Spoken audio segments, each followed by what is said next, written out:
In this video, I'm going to take a look at bar chords, and it's one of those things that anybody learning guitar really fears and dreads, the bar chord. And any of us that have been playing guitar for any length of time probably remembers trying to tackle the bar chord, probably remembers the great difficulty and struggle they had with it. There's a few things I want to show to you that I think that might help whenever you're learning the bar chords. Now, the bar chord I'm playing in this example is an A major bar chord. Okay, so we're on the 5th fret, just on our 6th string, and that identifies the key, just knowing your E string, so E, F, F sharp, G, G sharp, A. And the way I approach learning the bar chord is to really break down into musical bite-sized chunks what you're doing with your fingers. So I'm separating what I'm doing with my first finger, and I'm grouping together what I'm doing with fingers 2, 3, and 4. Okay, so my first finger is doing the job of barring. The bar chord, it's playing actually 3 notes, the 6th string, 2nd string, and 1st string.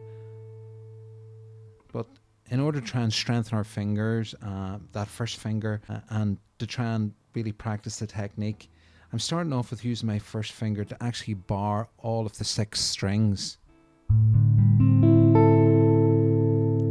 Okay, and what I'm trying to do here is isolate what I have to do with my first finger to successfully play the bar chord. And for me, the key to it really is the position that your first finger's in, not necessarily the strength that you have to apply to play the chord. Anybody learning a bar chord for the first time really thinks that they have to actually really drive down and force a lot of strength and pressure on the strings to play the bar chord. But like any chords we're playing, that's not really what our objective is. It's not necessarily about how much power and strength we have to apply. It's really, the secret is the position of our fingers on the strings. So by isolating what you're doing with finger 1 and then what you're doing with fingers 2, 3, and 4, it helps really, helps you to focus and narrow down what you're doing. So key to this here, I think, is the position of my fingers. And if you can see, my finger's not sitting flat on the string.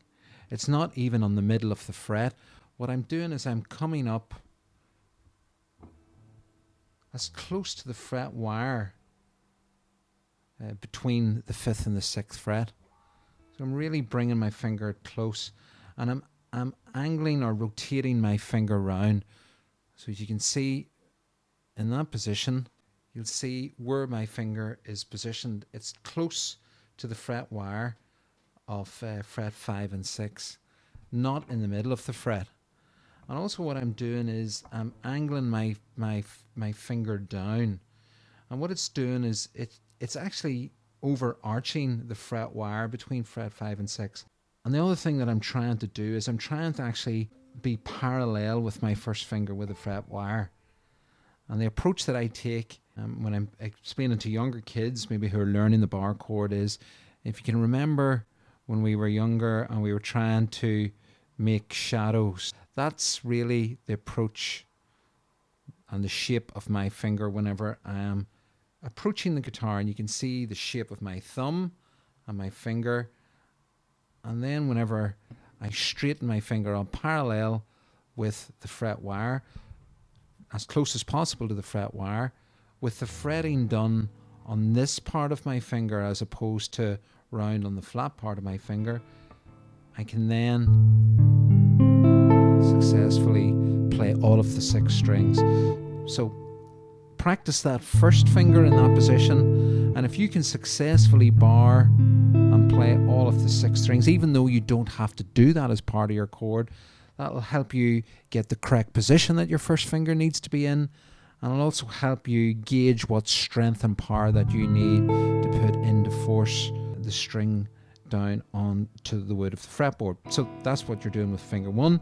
Then I'm coming to fingers 2, 3, and 4 as a group, and I'm putting them into the position that they need to be, and I'm playing them together.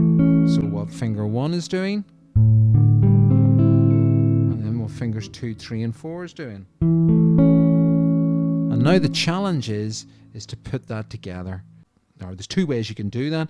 You can start with your fingers 2, 3 and 4 in position and then try and put your first finger down, or you can try it the other way. You can get the finger 1 in position and then put fingers 2, 3 and 4 down. So by spending some time isolating what I'm doing with the first finger, that helps me understand what I need to do to successfully play the notes as part of the chord.